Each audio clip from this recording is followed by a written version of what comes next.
Oui, bonjour à toutes et tous. À cette matinale CSE.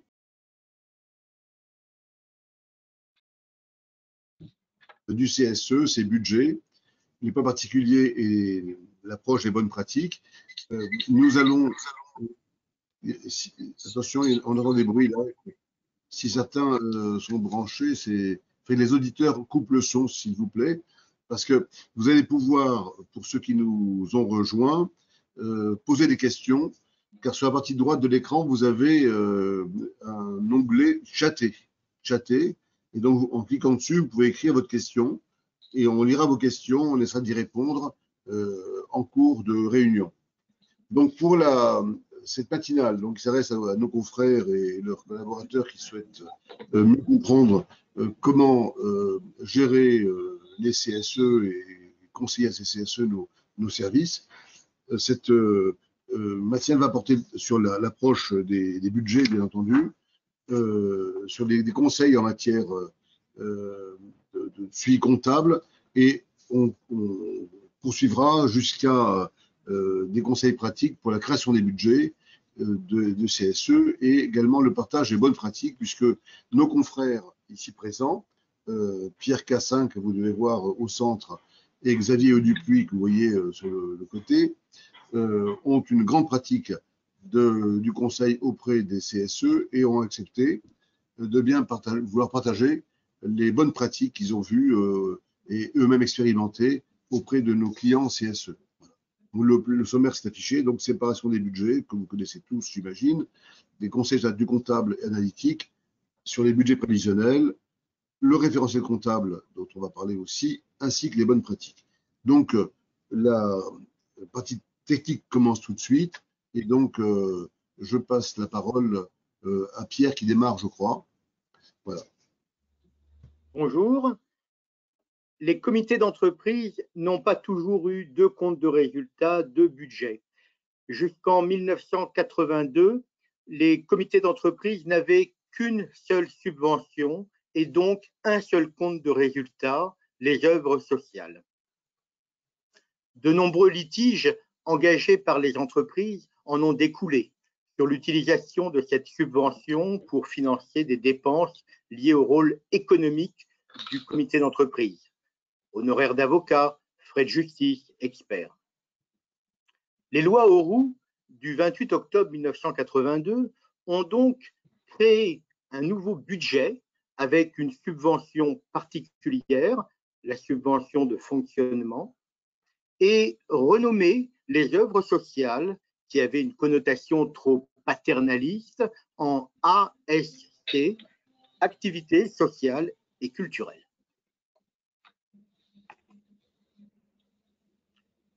Le budget de fonctionnement est bien distinct de celui des activités sociales et culturelles. Nous verrons toutefois tout à l'heure qu'il y a des possibilités de transfert d'un budget vers l'autre. Depuis 1982, des évolutions structurelles ont eu lieu et des dénominations ont changé. Les comités d'entreprise sont devenus des comités sociaux et économiques avec des fonctions plus larges.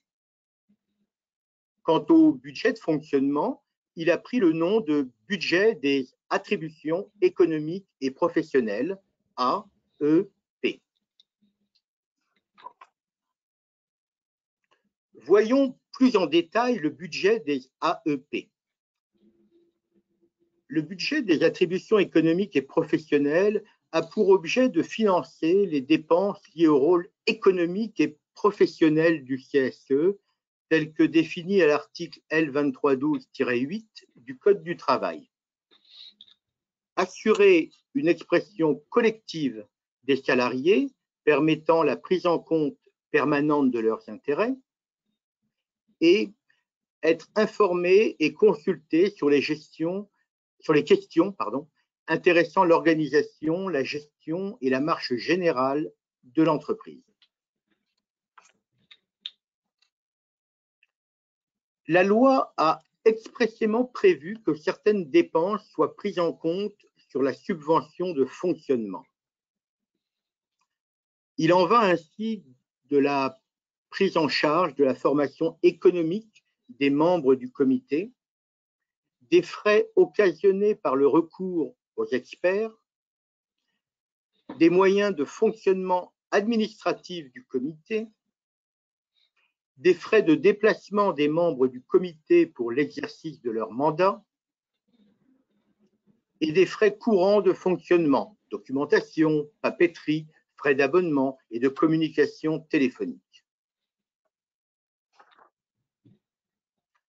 Concernant les tâches administratives et comptables, nous pouvons trouver dans le budget des AEP les fournitures de bureau, les dépenses téléphoniques, l'acquisition, l'assistance et l'entretien des systèmes d'information, avec les supports, ordinateurs, imprimantes, les logiciels et les moyens multimédia nécessaires au AEP.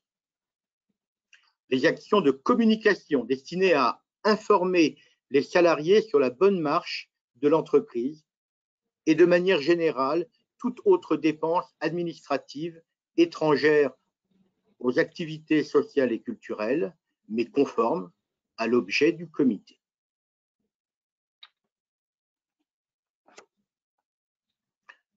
Peuvent figurer dans le budget des attributions économiques et professionnelles les frais suivants au titre des activités d'expertise et des missions économiques. Les honoraires d'experts libres, experts comptables, économistes, juristes, ergonomes, missionnés par le comité. Les honoraires de l'expert comptable qui réalise la mission de présentation des comptes. Les autres honoraires d'experts comptables dans le cadre de missions d'audit ou de conseils relatives aux AEP. Et les honoraires du commissaire aux comptes. Les honoraires ou abonnements relatifs aux conseils juridiques et avocats pour l'assistance aux membres du CSE, mais pas, évidemment, les consultations individuelles auprès de salariés de l'entreprise. Au titre de la formation et des frais de déplacement, les charges suivantes peuvent figurer dans le budget des attributions économiques et professionnelles. Les frais de déplacement des membres du CSE et des représentants syndicaux envoyés en mission par le comité lorsqu'ils ne concernent pas les activités sociales et culturelles. La documentation technique courante du comité, abonnement aux revues économiques, juridiques, syndicales. La formation des élus, incluant les frais de transport et d'hébergement pour les stages légaux et actions de formation économique auxquelles participent les membres du comité.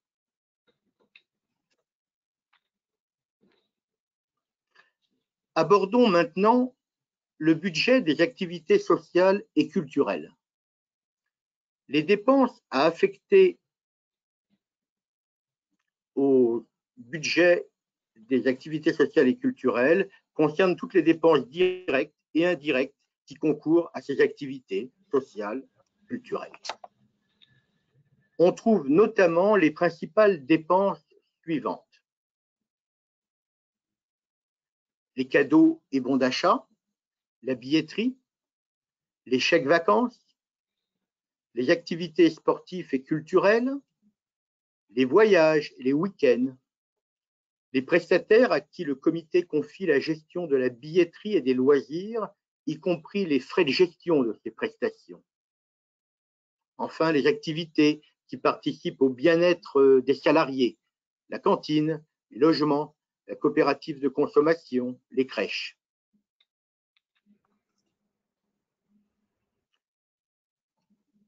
Nous venons d'évoquer le contenu propre de chacun des deux budgets. Voyons maintenant pour une dépense comment l'affecter à l'un ou à l'autre des deux budgets. Pour déterminer à quel budget rattacher une dépense, deux principes directeurs doivent être suivis. Valider si l'affectation n'a pas explicitement été prévue par le Code du travail ou les règlements de l'autorité des normes comptables. S'interroger pour chaque dépense sur la finalité poursuivis. Et dans tous les cas, s'interroger également sur la légalité de la dépense par rapport à l'objet du comité. Par exemple, toute dépense relevant d'une action syndicale n'ont pas forcément à être financées par le comité social et économique.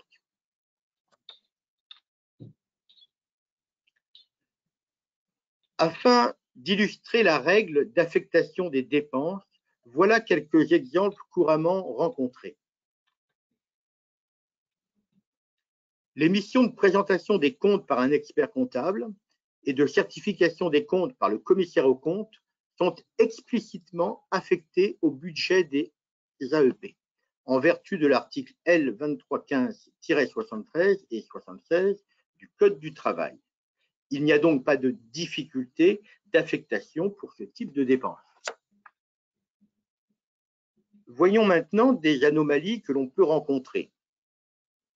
Les pratiques consistant à n'imputer que le coût d'une activité au budget des activités sociales et culturelles et non la totalité des frais accessoires liés à cette activité ne résistent pas à l'interrogation sur la finalité poursuivie par la dépense.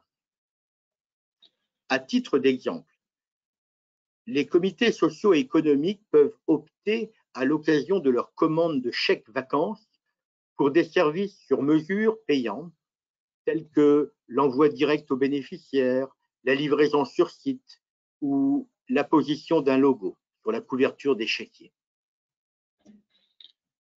Ces services ne concernent en aucun cas les AEP du comité et doivent donc être imputés sur les activités sociales et culturelles. Le principe étant que l'affectation des frais accessoires suit celle du principal, même si des informations contraires existent sur le site internet de l'Agence nationale pour les chèques vacances.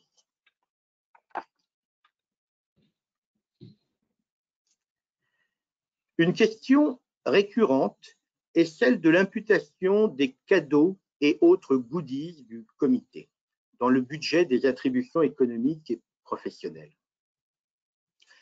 Dans le cas où les cadeaux sont utilisés comme un moyen d'information sur l'activité économique et juridique du comité, ils peuvent entrer dans le cadre du budget des AEP.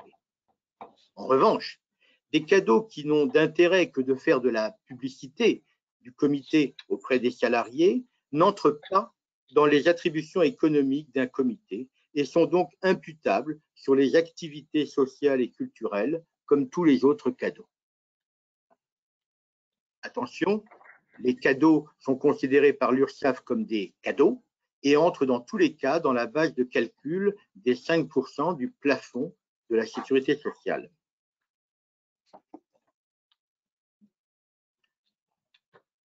Xavier, je te passe la parole. Oui, merci Pierre.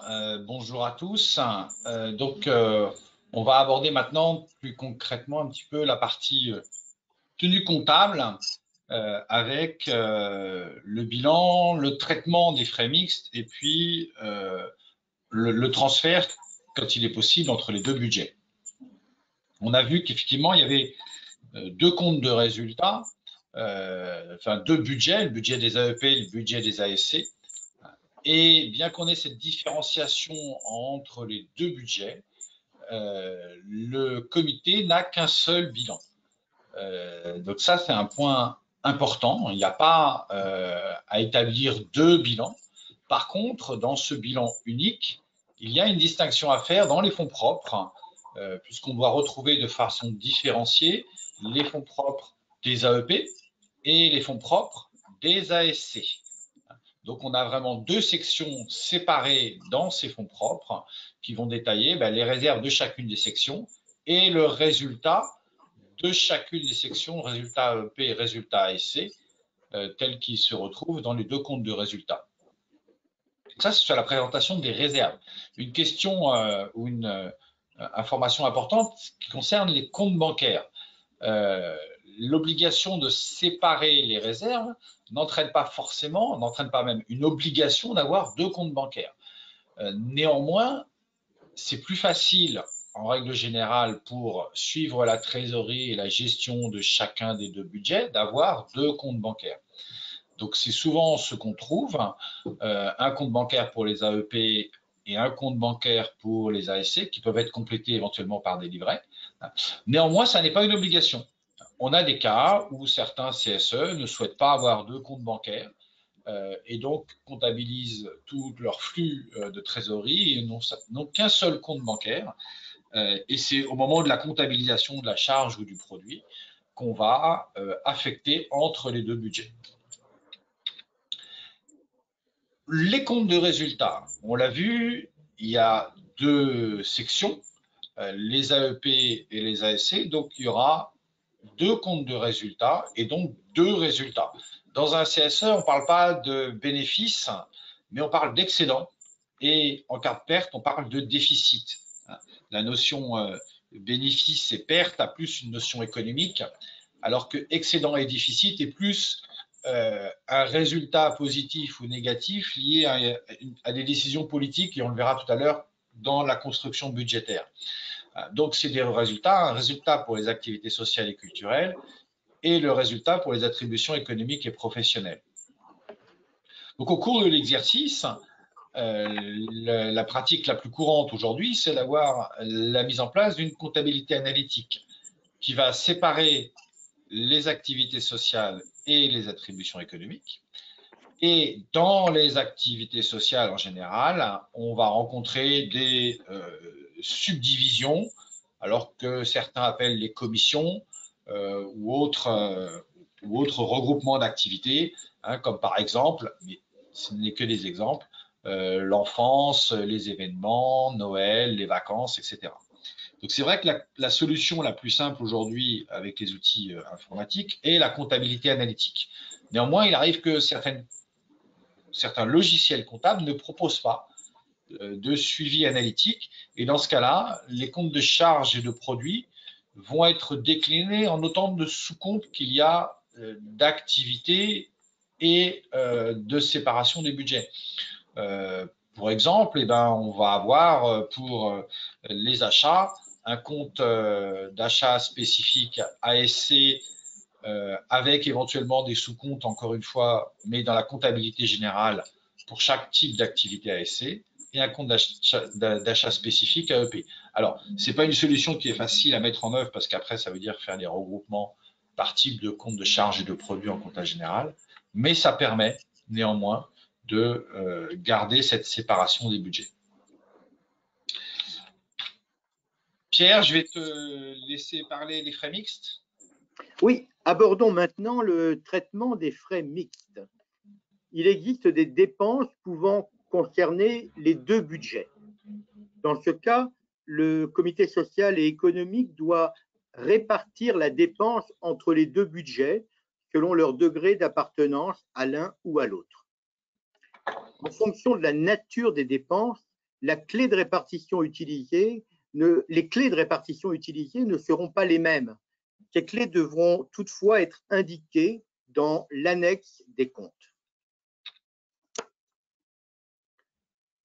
Voyons des exemples d'affectation des charges mixtes. Les frais de personnel doivent faire l'objet d'une répartition selon la nature des travaux réalisés. Les salaires relatifs à la rédaction des procès-verbaux de réunion plénière entrant dans le cadre des attributions économiques sont affectables aux AEP et ceux relatifs à des PV de réunion de commission peuvent être répartis selon la nature des travaux traités. Les salaires nécessaires à l'administration des activités sociales sont affectables évidemment aux ASC. Les salaires des comptables doivent être répartis sur les deux budgets. Il appartient au comité social et économique de déterminer les clés de répartition. Un accord collectif conclu entre l'entreprise employeur et le comité ne peut pas prévoir de déduire du budget des AEP le coût salarial du personnel mis à disposition par l'employeur, sans distinction entre l'affectation de ce personnel au ASC et son affectation au AEP. Un tel accord est contraire aux dispositions d'ordre public du Code du travail et revient à autoriser indirectement le financement des activités sociales et culturelles par le budget des attributions économiques et professionnelles. Autre exemple d'affectation des charges mixtes, un contrat d'assurance englobant à la fois les activités sociales et culturelles et les activités propres aux attributions économiques et professionnelles du comité, par exemple la protection juridique des élus, doit faire l'objet d'un calcul de clé de répartition. Le même principe est applicable aux frais juridiques qui peuvent relever des activités sociales et culturelles, l'assistance juridique aux ouvrants droit, ou à des AEP, l'assistance juridique aux élus. Le coût des licences des logiciels qui permettent à la fois de suivre la gestion des activités sociales et culturelles et la comptabilité devra être réparti entre les deux budgets. S'il est facilement acquis que ce coût impacte les activités sociales et culturelles, sa répartition possible avec le budget des attributions économiques et professionnelles se base sur le fait que ce type de logiciel ou application en ligne permette de répondre à l'obligation de tenue comptable du comité. Alors, est-il possible de faire des transferts d'un budget à l'autre budget? Depuis les ordonnances de 2017, les comités sociaux et économiques ont la possibilité de transférer une partie des excédents annuels entre les budgets, mais selon certaines limites. Alors, premièrement, transfert des ASC vers les AEP.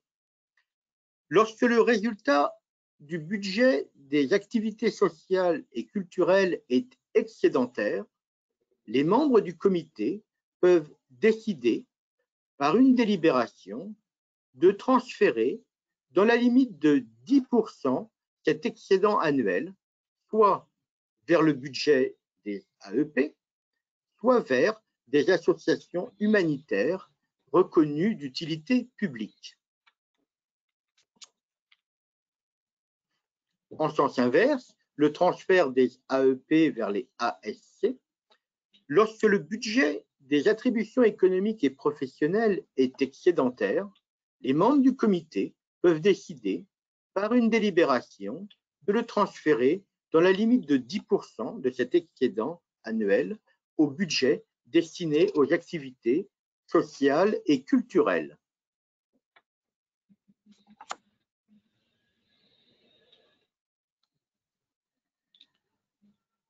Alors, toutefois, vous devez faire attention dans le cas de ce dernier transfert dont on vient de parler, car pour les consultations prévues à l'article L2315-87, les missions d'orientation stratégique, et les consultations ponctuelles financées en principe par le comité sur son budget des AEP à hauteur de 20% et par l'employeur à hauteur de 80%, ce financement est pris entièrement à la charge de l'employeur lorsque le budget de fonctionnement du comité social et économique est insuffisant pour couvrir le coût de l'expertise et n'a pas donné lieu à un transfert d'excédent annuel au budget destiné aux activités sociales et culturelles au cours des 3 années précédentes.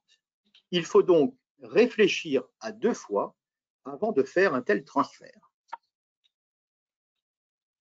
Xavier, à toi. Oui, merci Pierre. Je vais rajouter juste un petit point sur ces transferts. On a vu que la décision doit s'appliquer sur l'excédent.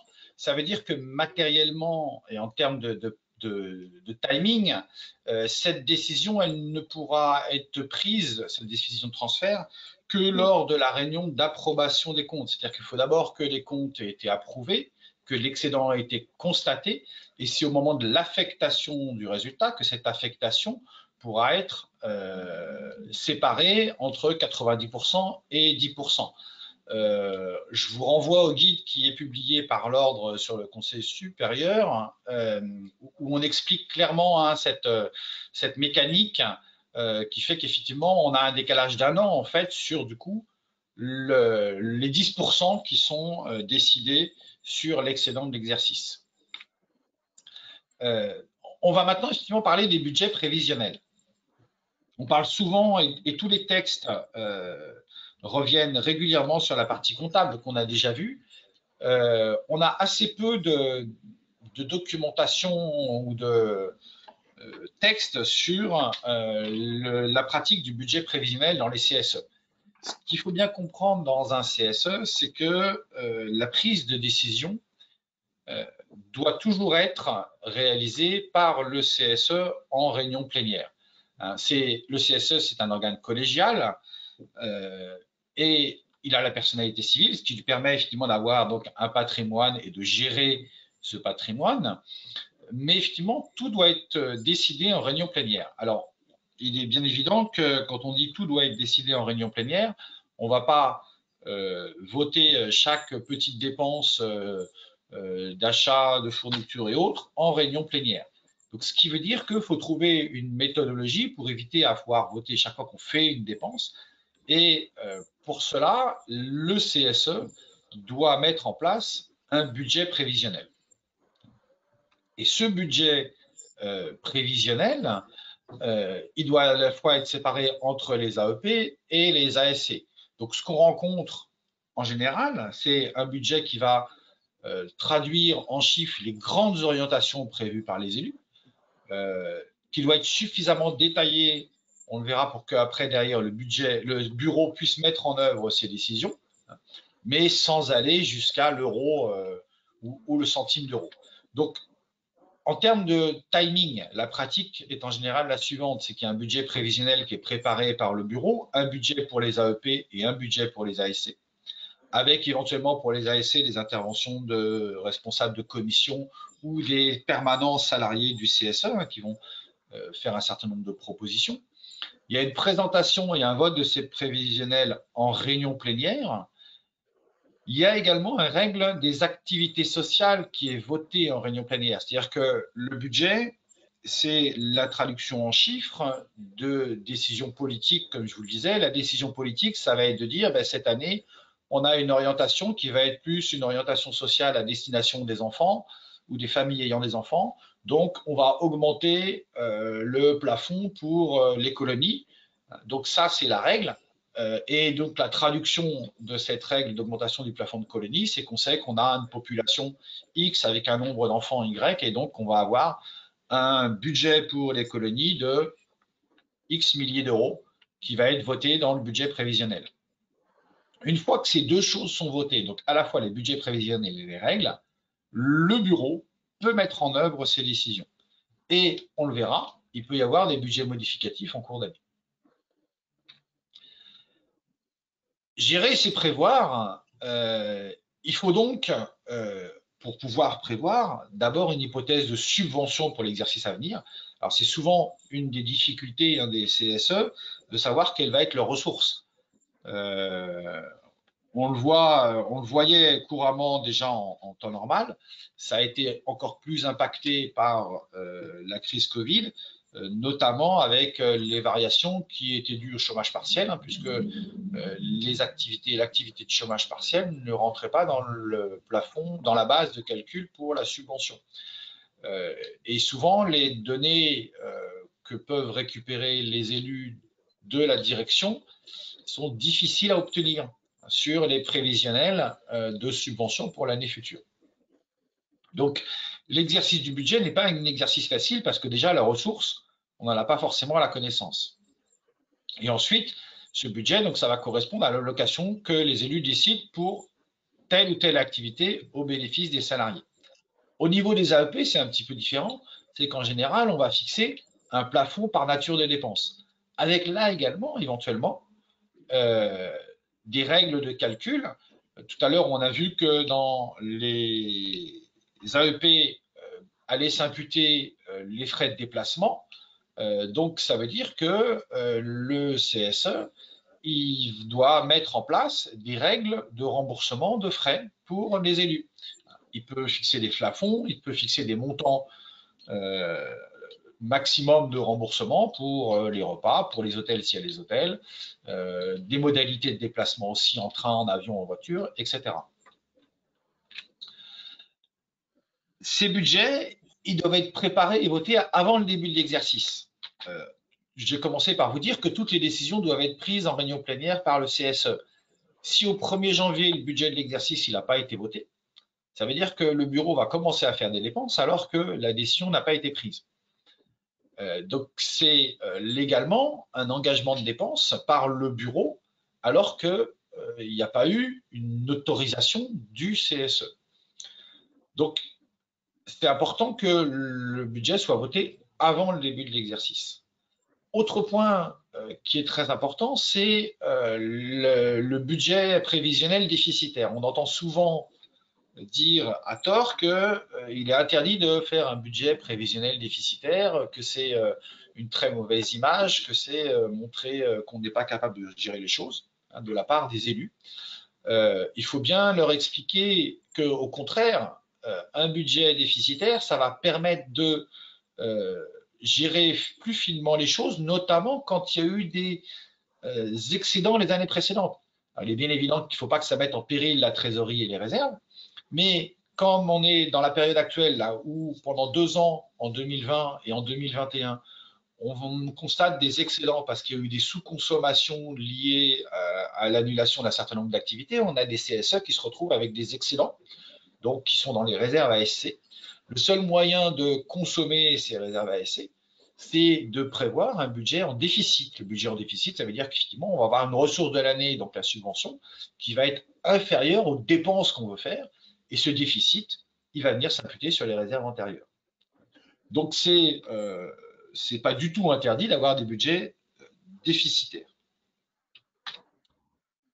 Pierre, qu'est-ce qu'il en est en cours d'année une fois qu'on a voté le prévisionnel? Est-ce qu'on peut faire des modifications et autres? Ben voilà, la question est là. Les budgets prévisionnels annuels sont-ils figés une fois pour toutes? Ben non.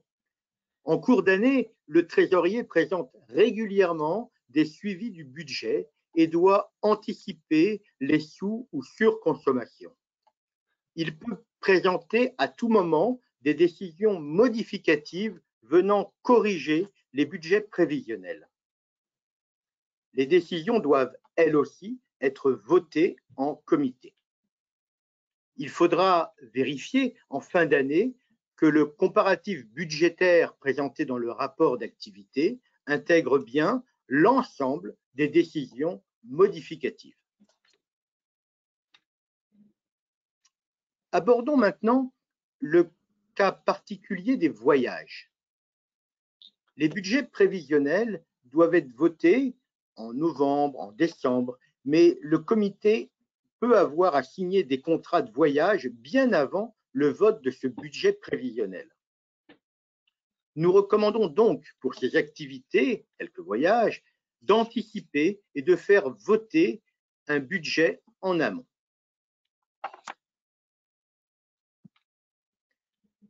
Abordons maintenant un point d'actualité avec de nouveaux règlements comptables. L'autorité des normes comptables a mis à jour les règlements comptables de 2015 des comités d'entreprise avec 3 nouveaux règlements en 2021. Un règlement pour les moyens et gros CSE, un règlement pour les petits CSE et un règlement pour les comptes consolidés. Ces différents règlements ont été homologués par décret et publié au journal officiel le 4 décembre 2021, il y a donc quelques semaines. Ces nouveaux règlements reprennent pour l'essentiel les règlements de 2015 avec des adaptations relatives au passage du comité d'entreprise au comité social et économique et au règlement 2018-06 relatif aux comptes annuels des personnes morales de droit privé à but non lucratif. Pour rappel, la hiérarchie des textes applicables aux comités sociaux et économiques est la suivante. Les CSE appliquent le règlement de l'autorité des normes comptables N14-13 du 5 juin 2014, modifié relatif au plan comptable général, sous réserve des spécificités du règlement de l'ANC numéro 2018-06 du 5 décembre 2018, modifié relatif aux comptes annuels des personnes morales de droit privé à but non lucratif, sous réserve des spécificités des 3 règlements applicables au CSE. Xavier, quel est le contenu de ces 3 nouveaux règlements comptables? Alors effectivement, tu l'as évoqué, ces règlements intègrent d'une part les modifications qui ont été introduites par le règlement de l'ANC 2018-06 sur les spécificités comptables du secteur non marchand, ce qu'on appelle couramment le plan comptable associatif, hein, mais qui est bien plus large que les simples associations. Alors, dans les faits, ces modifications, elles étaient applicables depuis le 1er janvier 2020. Donc, tous les CSE ont déjà dû, normalement, l'appliquer au 1er janvier 2020. Mais, effectivement, les anciens règlements de 2015 sur les CE, eux, n'en tenaient pas compte. Donc, il y a ces nouvelles obligations qui ont été introduites par le 2018-06, avec des modifications de terminologie, la suppression qui sont relatives aux subventions d'investissement, la modification sur les rubriques de fonds dédiés, les commodas et une annexe comptable approfondie. Et on va le voir, ça intègre aussi des modifications donc, qui sont liées au passage en CSE. Alors, il y a dans le plan comptable associatif un certain nombre de terminologies qui ont été modifiées, comme par exemple les fonds associatifs qui deviennent les fonds propres, certaines terminologies sur les produits et autres. Le CSE, lui, va conserver la terminologie propre qu'il avait déjà, puisque dans le règlement 2015 qui a été repris dans le règlement 2021, il y a la distinction qu'on a déjà évoquée tout à l'heure sur les fonds propres, entre les fonds propres AEP et les fonds propres ASC. Donc on garde pour la partie bilan et présentation des fonds propres, réserves, résultats et autres fonds propres, les spécificités applicables au CE et qui sont toujours applicables au CSE. En ce qui concerne les subventions d'investissement, on avait 2 types de subventions d'investissement antérieurement, qui étaient les subventions sur les biens non renouvelables et les subventions d'investissement sur biens renouvelables. Le plan comptable associatif a supprimé cette 2e catégorie, les subventions d'investissement sur biens renouvelables, puisque donc, il y avait une possibilité sur ces subventions d'investissement de ne pas les rapporter au compte du résultat, puisqu'on considérait que la subvention avait été attribuée, mais l'entité, donc en l'occurrence le CSE, allait à la fin de l'utilisation du bien devoir le renouveler et qu'il n'aurait pas de subvention à ce moment-là. Donc l'amortissement qui était dégagé, permettait de dégager une ressource en fait, pour pouvoir renouveler ce bien. Donc cette méthodologie n'existe plus. Donc maintenant, les CSE qui perçoivent des subventions, quelles qu'elles soient, devront obligatoirement les inscrire dans un compte 131 et les rapporter au compte de résultat au rythme des amortissements pratiqués. On rencontre dans les CSE ce genre de subventions, soit qui peuvent être des subventions versées par des employeurs, notamment quand on a des CSE qui peuvent gérer des salles de sport pour donc des investissements dans du matériel, hein. Il peut y avoir des subventions particulières versées par les employeurs, mais également, on a certains CSE qui perçoivent des subventions de l'État ou de collectivités publiques. On a des CSE qui gèrent des crèches ou des centres de loisirs et qui peuvent percevoir des fois des subventions d'investissement de ce type. On a une modification importante également dans le règlement comptable, et donc qui est reprise dans le 2021, c'est sur la rubrique des fonds dédiés. Ce dispositif a été profondément modernisé dans la définition, les modalités de constitution et la reprise des fonds dédiés. Donc, ça veut dire que ces dispositions sont aussi applicables au CSE. C'est étendu, donc ces dispositions de fonds dédiés aux contributions qui sont reçues d'autres entités à but non lucratif pour un projet défini. Et c'est également étendu aux ressources pour financer un investissement défini. Alors, c'est plus rare de voir dans les CSE des fonds dédiés.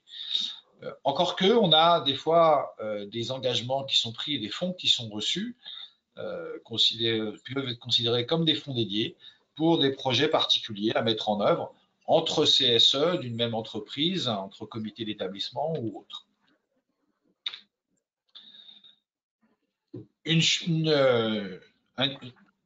Un autre point donc, qui était alors là assez peu utilisé aussi, c'était ce qu'on appelait le prêt à usage ou le commodat, et donc qui a été supprimé tant à l'actif qu'au passif, et que maintenant on traite de la même manière que les contributions volontaires en nature qu'on va voir juste après.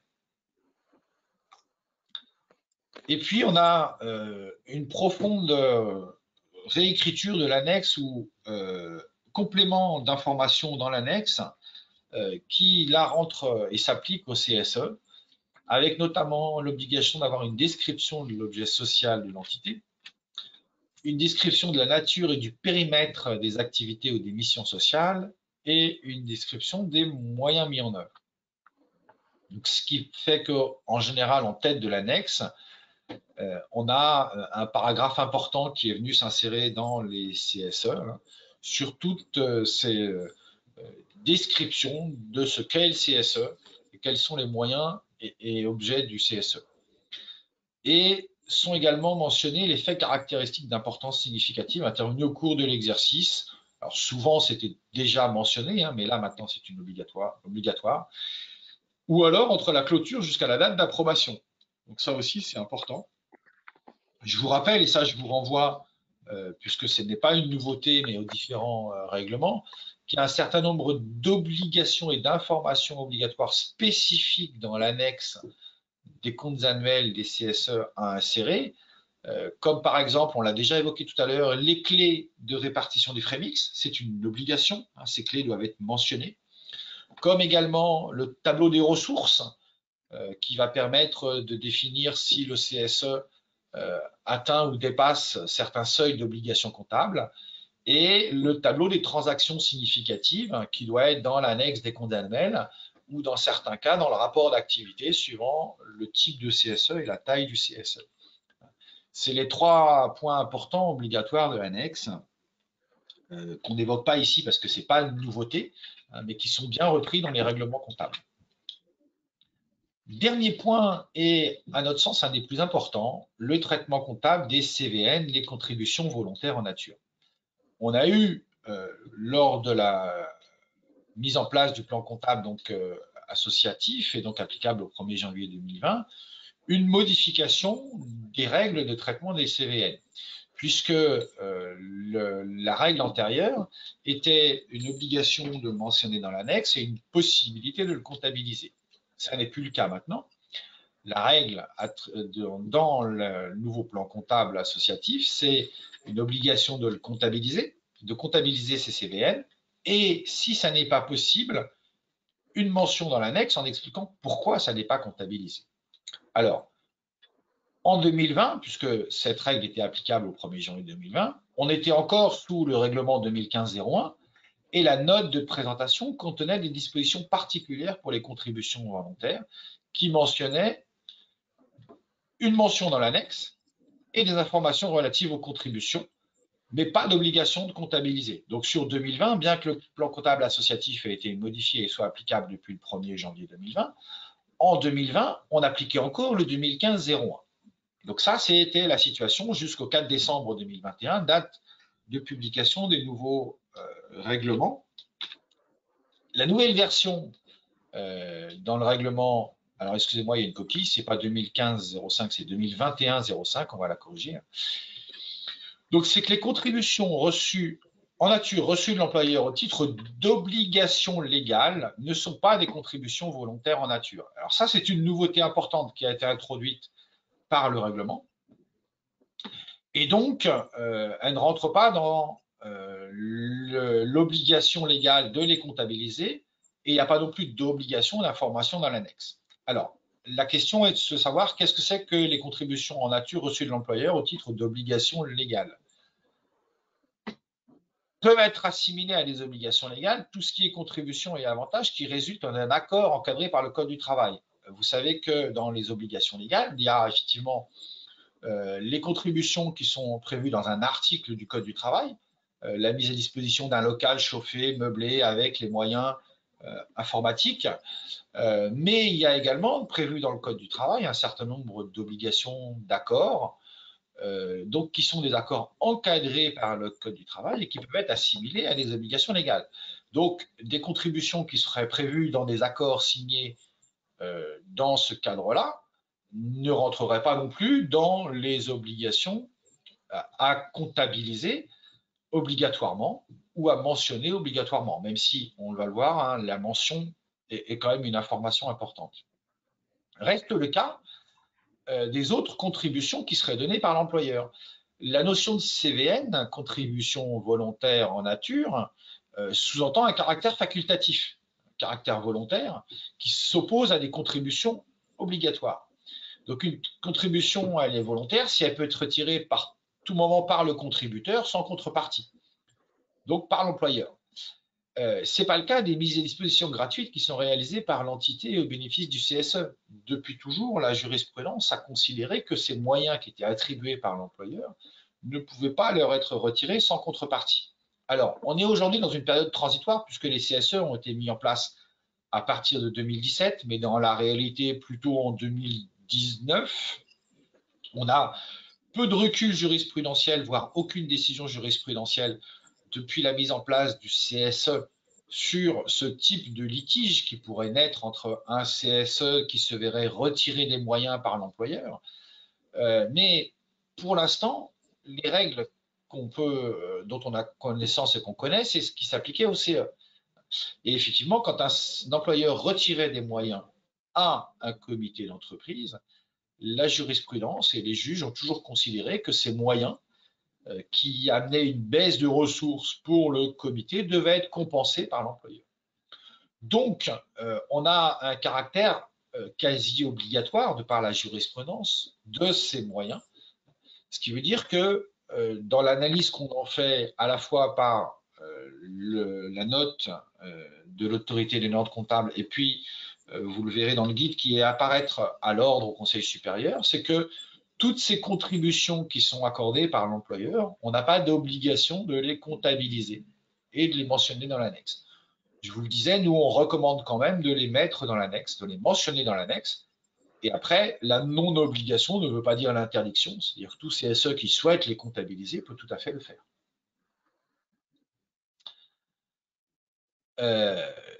Donc, en dehors de ces contributions reçues de l'employeur, hein, seules les contributions volontaires en nature reçues par d'autres biais font l'objet d'une comptabilisation, et là qui devient obligatoire, ou à défaut, il faudra le motiver dans l'annexe, une seule mention dans l'annexe.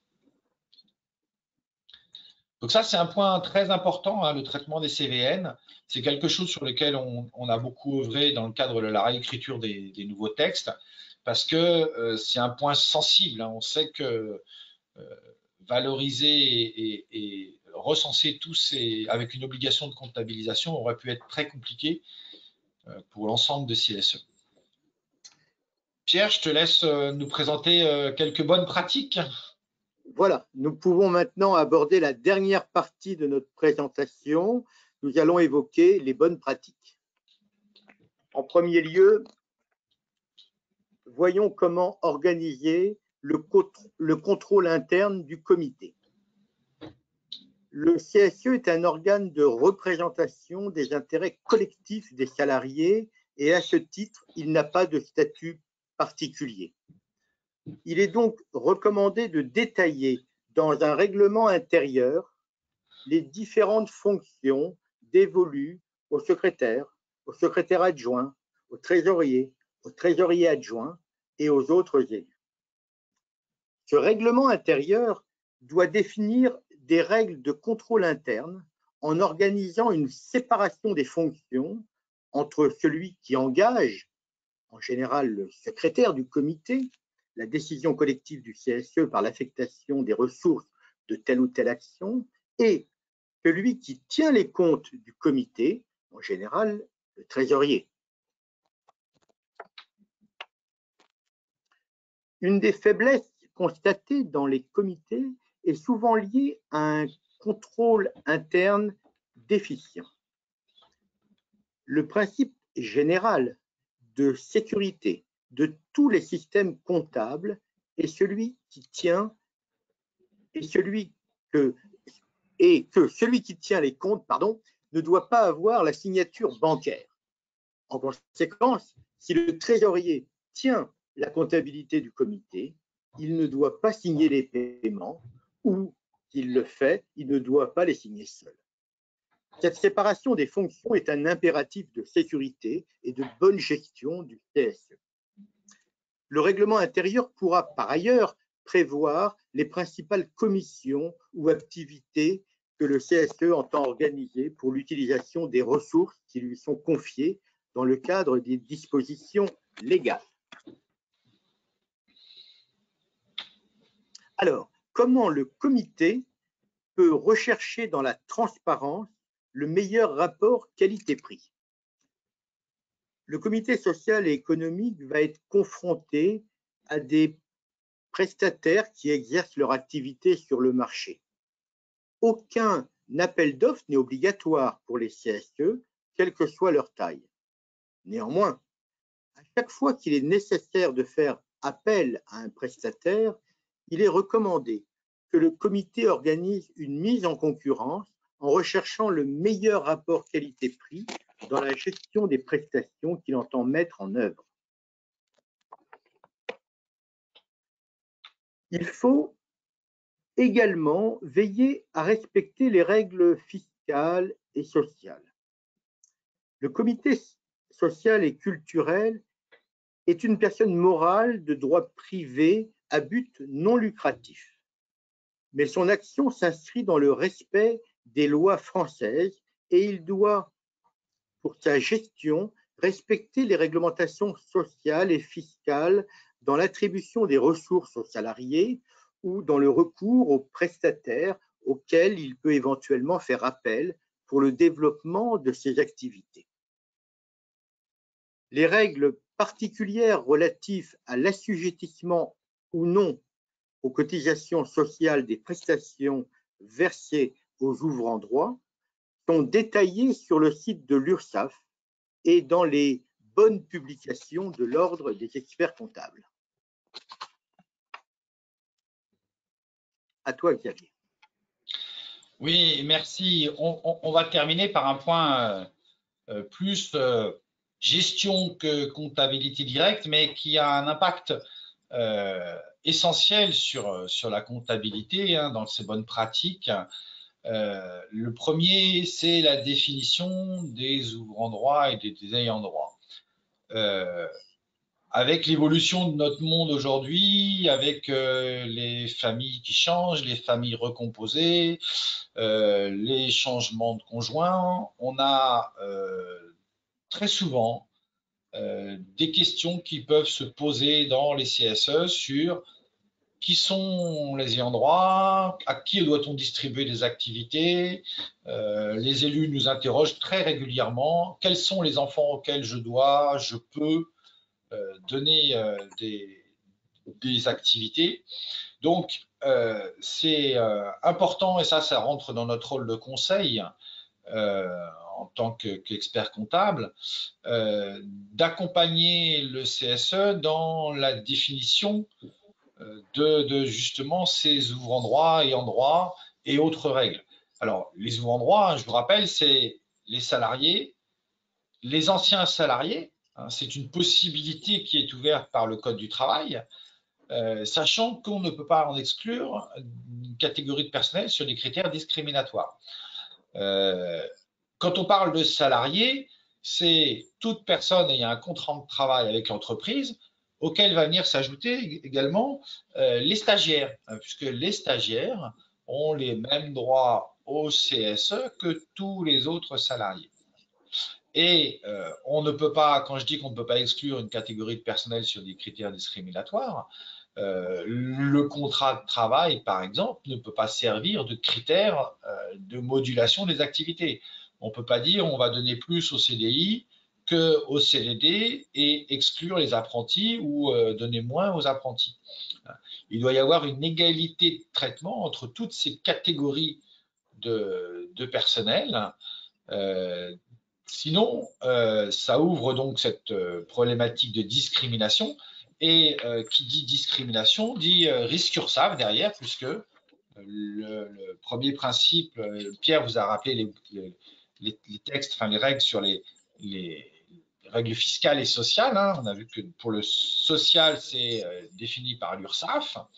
Alors, on ne rentre pas plus dedans parce qu'il y a déjà eu une matinale qui a été faite sur ce point en fin d'année, hein, sur les règles URSSAF. Mais un des grands principes de l'URSSAF, c'est de donner des règles d'exonération à condition que les activités ne soient pas discriminatoires. Donc, c'est pour ça que ce critère discriminatoire est très important. Deuxième grande catégorie, c'est ce qu'on appelle les ayants droit. Tout ouvrant droit, donc qui vient s'inscrire au CSE, va communiquer ses ayants droit, conjoints, concubins, enfants, autres éventuellement. Hein. Après, c'est le CSE qui va définir quelles sont les règles. Mais il faut que justement le CSE pose clairement les règles, pose clairement quels sont les justificatifs que doit amener chaque ouvrant droit pour démontrer l'existence de ces ayants droit, pour que derrière il y ait le moins possible de litiges. On est aujourd'hui dans une situation où on rencontre de plus en plus de litiges qu'on n'avait pas avant entre justement les salariés et le CSE. Et puis, troisième point que doit préciser également le CSE, c'est les éventuelles règles de carence. On a le droit d'avoir une règle de carence. Alors, l'URSSAF l'accepte jusqu'à 6 mois. Après, cette règle de carence, elle doit être définie. Elle peut être éventuellement différentes selon les activités. Mais encore une fois, ça doit être défini dans un règlement qui est mis à la connaissance de tous les ouvrants droit. Donc c'est un point très important et où on a aujourd'hui de plus en plus de litiges et de contestations, cette définition des ouvrants droit et des ayants droit. Et puis, deuxième chose aussi, dans les bonnes pratiques à mettre en place ou à demander au CSE et les accompagner pour le mettre en place, c'est les règles générales applicables à toutes les ASC. On l'a vu tout à l'heure, le CSE doit voter des budgets prévisionnels et je vous ai dit, il doit définir des règles spécifiques applicables à chaque activité. On a vu l'exemple des colonies, on définit un montant pour les colonies, alors que ce soit des colonies qui sont remboursés aux salariés qui ont été achetés une prestation à l'extérieur ou des colonies organisées par le CSE dans le cas des grands CSE et qui vont définir les règles d'accès à ces colonies. Là, quand je vous parle de règles générales, c'est des règles qui sont plus applicables à toutes les activités et notamment, le CSE a intérêt à définir une date limite pour faire une demande, notamment une demande de contestation, à la fois en cours d'année et à la clôture. On a eu le cas, nous, récemment, d'un salarié qui était en congé maladie depuis 2 ans, qui n'avait pas eu des chèques vacances et qui vient voir le CSE et qui dit je veux avoir mes chèques vacances sur les 2 dernières années, vous ne les avez pas donnés, c'est à vous de me les donner. et il n'y avait aucune règle qui empêchait le salarié de faire cette demande 2 ans après. Donc, typiquement, voilà, il faut mettre en place ce genre de choses. Le traitement des mauvais payeurs. On a hélas un certain nombre de CSE qui sont embêtés par des salariés qui payent mal. Il est malvenu pour un CSE qui est là pour mettre en place des règles sociales, d'aller mettre au contentieux ou devant un tribunal les salariés qui payent mal leurs activités. Donc, les moyens d'action du CSE sont juridiquement assez limités, même si dans les faits, il peut y en avoir, c'est difficile à mettre en œuvre. Mais par contre, ce que peut faire le CSE, il peut suspendre les activités à condition que ce soit dans les conditions générales. Hein. Il ne peut pas interdire à un salarié d'accéder aux activités. Par contre, il peut tout à fait prévoir qu'un salarié qui vient inscrire une activité doit être à jour de ses paiements et que tant que les paiements antérieurs ne sont pas faits, l'accès aux activités est temporairement suspendu.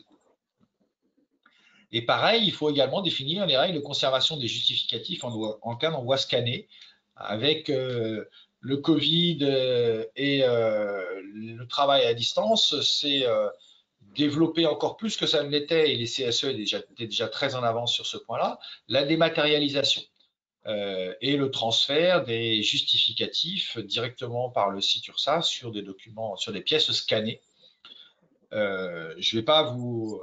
je ne suis pas là pour vous donner toutes les règles qui sont applicables à la dématérialisation des pièces et aux règles qui s'appliquent, qui sont les mêmes que les règles fiscales, hein, les règles URSSAF. Mais effectivement, il y a la notion de qu'est-ce que c'est qu'un original. Et il est important que le CSE précise les règles de conservation des justificatifs originaux par les salariés en cas d'envoi scanné. Parce qu'effectivement, le CSE peut être amené à leur demander, en cas de contrôle URSSAF, de ramener les originaux qui seraient demandés par un contrôleur. Donc, ça n'est que quelques exemples, mais vous verrez qu'au fur et à mesure de votre pratique sur les CSE, vous allez avoir un certain nombre de points qui sont des questions récurrentes et que dans les règles générales applicables pour les salariés à l'accès au CSE, hein, il y a un certain nombre d'informations qu'il faut faire mentionner, qui doivent être à la connaissance et lisibles par tous les salariés pour permettre de fonctionner plus facilement pour le CSE.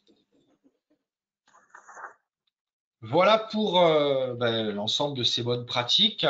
On va laisser donc Jean-Luc conclure sur cette matinale avant de passer aux questions. Et merci pour votre écoute. Ok. Merci Pierre et merci Xavier pour cette présentation qui était extrêmement riche et précise. Bien sûr qu'il y a des questions qui peuvent se poser encore et qui mériteraient d'être traitées. J'en ai relevé 3 que je vais soumettre à notre binôme de qualité. Un, à propos des CVN, des contributions volontaires en nature, une question a été posée sur le mode de valorisation des CVN et sur l'utilité éventuelle de les distinguer entre AEP et ASC. Vous voulez répondre tout de suite Oui, je vais répondre tout de suite. Alors, voilà, le mode de valorisation, ça va être Alors, si c'est des CVN qui sont donnés, on l'a vu, hein, celles qui viennent de l'entreprise, normalement, on n'a pas d'obligation de les comptabiliser. Néanmoins, ça reste une possibilité. Donc, si c'est des CVN qui viennent de l'entreprise et que le CSE veut les comptabiliser, le plus simple, ça va être de demander la valorisation à l'employeur, que ce soit des locaux, que ce soit du personnel, puisque c'est l'employeur qui aura l'information sur cette valorisation. Après, la répartition… Oui, Jean-Luc. Une question, Xavier. Est-ce que le CSE, est-ce que nous, en tant qu'experts, on a intérêt à conseiller au CSE souvent de valoriser ces éléments-là? Parce que les directions peuvent aussi changer et évoluer, et ce qui est mis à disposition peut évoluer. Voilà. Une direction à l'autre. Alors, je dirais, il y a deux écoles. C'est important d'en avoir la trace, parce que, comme tu le dis, les directions changent, mais les élus aussi. Donc, quand les élus changent, ils peuvent perdre la connaissance de certains avantages qu'ils avaient. Si c'est marqué nulle part, ils peuvent l'oublier. Donc, c'est important d'en avoir la trace. Après, la valorisation peut parfois montrer à l'employeur quel est le niveau qui finance en plus de la subvention et que ce soit quelque chose qui l'embête et qui se dise, bah, dis donc, oui, en fait, on donne une subvention de X, mais en fait, on donne bien plus parce que tout cet argent qu'on donne en nature, c'est de l'argent en plus. Et on a un troisième cadre parfois dans des groupes avec des filiales, c'est que les directions n'ont pas le droit de modifier le taux des activités sociales parce que c'est un taux global et les directeurs ou les directions de filiales n'ont pas la main sur cette ressource qu'ils donnent au CSE. Par contre, c'est beaucoup plus facile pour eux d'aller éventuellement donner du personnel à disposition et des locaux parce que ce sera beaucoup moins identifié comme des choses qui sont données au CSE, sauf si ça devient valorisé. Là encore, moi j'ai déjà eu le cas d'un directeur de filiale qui m'a dit « Je refuse que vous valorisiez dans les comptes du CSE ce que je donne, sinon si vous le valorisez, je l'arrête. » Parce que la direction générale du groupe, ils n'ont pas à savoir ce que je vous donne en plus des subventions. Hein, donc, on a des fois plusieurs niveaux. Il faut voir tous les niveaux d'analyse qu'il peut y avoir.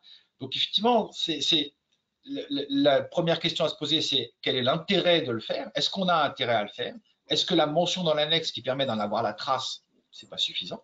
Et après, la valorisation, ça va être comme pour les associations, hein, tout moyen de valorisation. Si c'est donné par l'employeur, il faut voir avec l'employeur. Si ce n'est pas donné par l'employeur, que c'est donné par l'État ou une collectivité publique, normalement, ils ont l'obligation, eux, dans la convention, de le valoriser. Ou alors, ça peut être une valorisation par approche comparative avec des valeurs à côté. Très bien. Merci beaucoup. Je pense que ce serait utile. Et alors, sur la séparation, oui, il y avait une autre partie sur la séparation AEP-ASC. Bien évidemment, si on les comptabilise, il faut les comptabiliser dans le bon budget. Voilà. Ça, c'est évident. Voilà. Donc on peut avoir des contributions. Voilà. On peut avoir des CVN, bien sûr, AEP ou ASC, bien sûr. Okay. Bien sûr. Merci de ces précisions. Si Pierre, tu veux compléter, mais je vous laisse. Non, Xavier a tout dit là. Très bien. Le deuxième point, c'était par rapport au transfert des budgets, puisque vous avez bien exposé les budgets ASC et AEP, avec cette possibilité éventuellement de transfert. Et vous avez précisé qu'il fallait d'abord, avant de les transférer, qu'ils étaient validés, approuvés en fin d'exercice, et qu'ils n'étaient pas dans les deux sens possibles.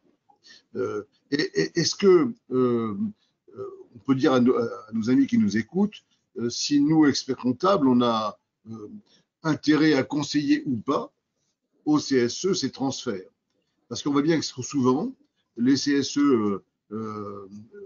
manquent de ressources ASC et adorent et trouvent quelquefois que leurs ressources AEP ne sont pas toutes dépensées et qu'ils ont vraiment envie de les basculer d'un côté à l'autre.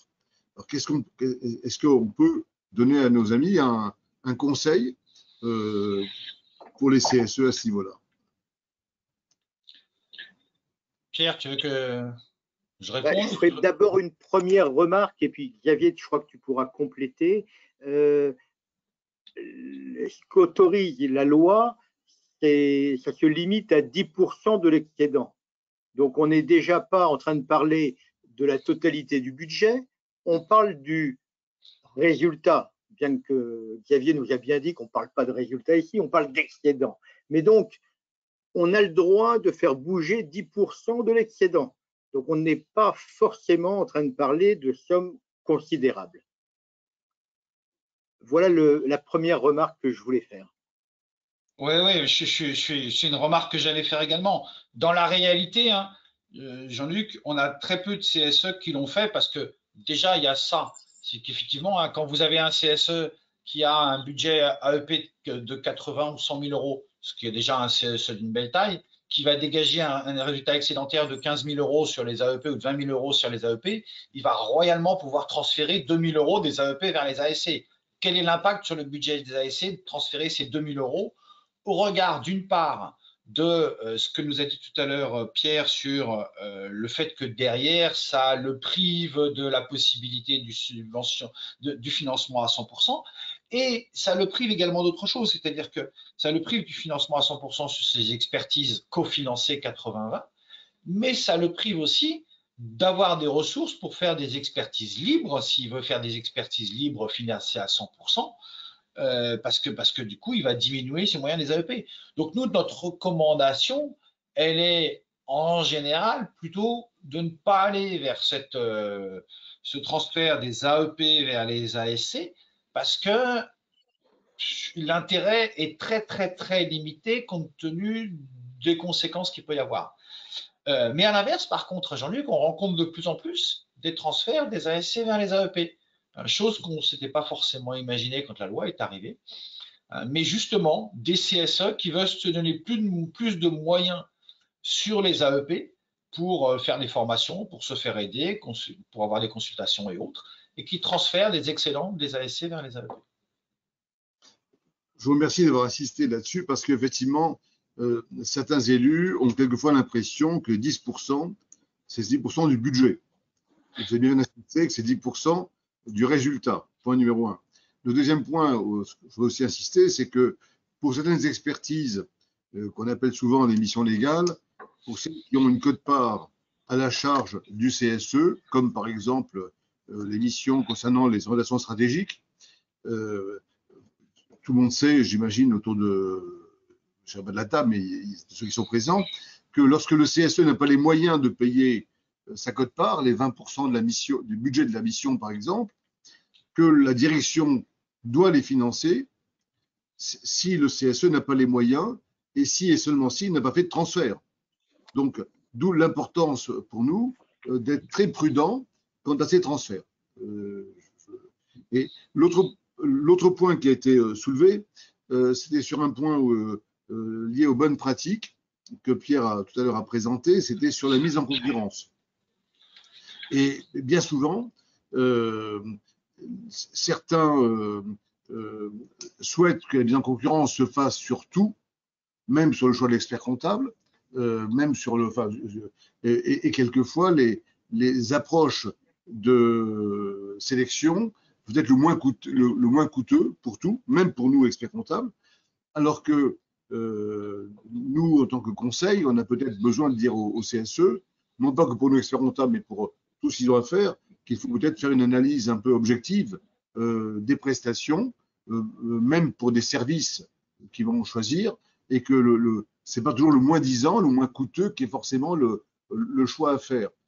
Juste, est-ce qu'on peut préciser pour nos amis quelques approches pratiques que vous avez pu avoir les uns et les autres par rapport à cette mise en concurrence, et puis peut-être rappeler aussi pour les plus gros CSE qui ont une commission des marchés l'obligation là aussi de mise en concurrence.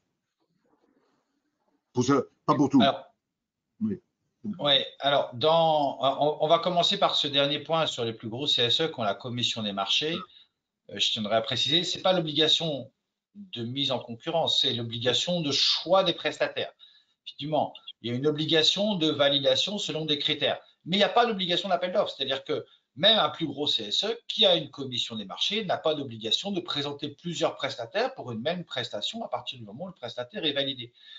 C'est un point très important et c'est souvent une incompréhension des CSE qui justement mettent en place cette mise en concurrence ou ces appels d'offres dans les plus gros CSE qui peut amener des blocages parce que par souci de transparence, ils ouvrent la commission des marchés aux autres organisations syndicales qui ne sont pas forcément majoritaires. Et on se retrouve à avoir dans une commission des marchés des organisations syndicales qui sont minoritaires, donc ça veut dire qu'ils ont perdu les élections. Il faut se remettre dans le schéma 1 an ou 2 ans avant, et qui doivent donner une décision de gestion en choisissant suite à un appel d'offres sur la gestion que fait ceux qui ont gagné, donc leurs adversaires, entre guillemets. Donc c'est parfois très compliqué de mettre en place, enfin les mises en place qui ont été faites, et ça peut amener des blocages. Donc il faut bien avoir conscience que d'une part, sur les plus gros CSE, la commission des marchés, elle est là pour choisir les prestataires et pas les prestations, ce qui n'est pas du tout la même chose, et qu'il n'y a pas d'obligation d'appel d'offres. Alors après, Jean-Luc, je suis entièrement d'accord avec toi, c'est que la règle du moins 10 ans ne doit pas, dans un CSE, être la première règle appliquée. Et c'est d'ailleurs très bien mis en place quand ils vont aller choisir des voyages, puisqu'ils vont bien aller chercher les voyages en comparant les voyages par rapport aux prestations qui sont apportées, avec les différentes options qui peuvent être prises, avec si on fait un voyage dans les Antilles, il y a une journée pour aller faire de la plongée qui est compris dedans, il y a telle ou telle prestation qui est compris dedans alors que l'autre ne l'a pas, donc ce qui explique le prix plus cher. Alors qu'effectivement, sur des prestations de conseil, ça peut être plus difficile d'avoir cette notion pour eux de service. Donc, il faut vraiment mettre en avant les services. Mais je pense que l'appel d'offres ou la mise en concurrence peut être faite à condition qu'effectivement la demande ait bien été cadrée et définie. Dans nos missions, sur la partie comptabilité du CSE, on a une mission obligatoire qui est la mission de présentation des comptes, qui est une mission normée. Donc, on pourrait considérer que cette prestation, elle doit être faite pareil pour tous les CSE, mais on a toutes les missions complémentaires qui vont venir se rajouter, comme l'assistance, la saisie, la rédaction du rapport d'activité. On a parlé tout à l'heure du contrôle interne. Il y a tout ce qui est aide à l'organisation. Il y a tout ce qui est conseil aussi en matière d'activité sociale, comme on l'a évoqué dans les bonnes pratiques ou dans les règles à mise en place, et qui, ça, effectivement, font partie, sont des missions connexes qui viennent en plus de la mission de présentation et qui doivent être prises en compte quand il y a une mise en concurrence, et ce n'est pas souvent le cas. C'est vrai qu'on se retrouve parfois à être mis en concurrence avec des confrères qui ne voient que la mission de présentation, et du coup, les coûts ne sont pas les mêmes, ce qui est normal puisque la mission n'est pas la même. Bien sûr. Oui, d'où le conseil toujours de mettre en place des indicateurs, un cahier des charges précis pour choisir de meilleurs objectifs. Absolument. Voilà. Absolument. Hein, très bien. Je tiens à vous remercier, Pierre et Xavier, de vos interventions et le support qui est très riche. Et je tiens à dire à tous les participants qui sont encore présents, et vous êtes plus de 150, 152 pour être précis à l'heure où je vous parle, que cette intervention matinale, c'est dans le cadre du comité des CSE qui présente le Conseil de l'Ordre de Paris, Île-de-France, et que ceux d'entre vous qui éventuellement ont des compétences dans ce domaine-là et qui veulent enrichir de leurs compétences et de leur expérience, notre comité sont les bienvenus. Le comité a pour vocation de travailler sur des outils, sur des approches, la communication, pour aider les confrères. En fait, c'est la mise en commun de nos connaissances et expériences au profit des autres. Donc, si vous avez cette compétence, vous pouvez nous enrichir. Donc, faites-en part au conseil régional pour le comité de transmission, comité CSE, et on sera en relation pour ça. Deuxième point aussi, je veux dire à ceux qui nous écoutent, c'est que le support qui était d'une richesse assez énorme, hein, franchement, il y a des supports qui sont plus ou moins intéressants, et je parle d'expérience. Celui-ci est particulièrement riche, qui aborde beaucoup de points. Ce support vous sera adressé avec l'attestation de présence. Voilà, donc vous avez pris des notes, j'imagine, ou pris des photos pour certains déjà, mais vous allez le recevoir avec l'attestation de présence. Merci à tous. Je vous souhaite à tous une très bonne journée, de faire attention à vous et à vos proches, d'être en très bonne santé et de faire une très bonne saison 2022, une année que nous souhaitons pour tous heureuse, prospère, avec beaucoup de bonheur pour chacun et une très bonne santé. Merci à tous. À bientôt. Au revoir. Merci Jean-Luc. Merci à tous. Au revoir. Merci beaucoup. Au revoir.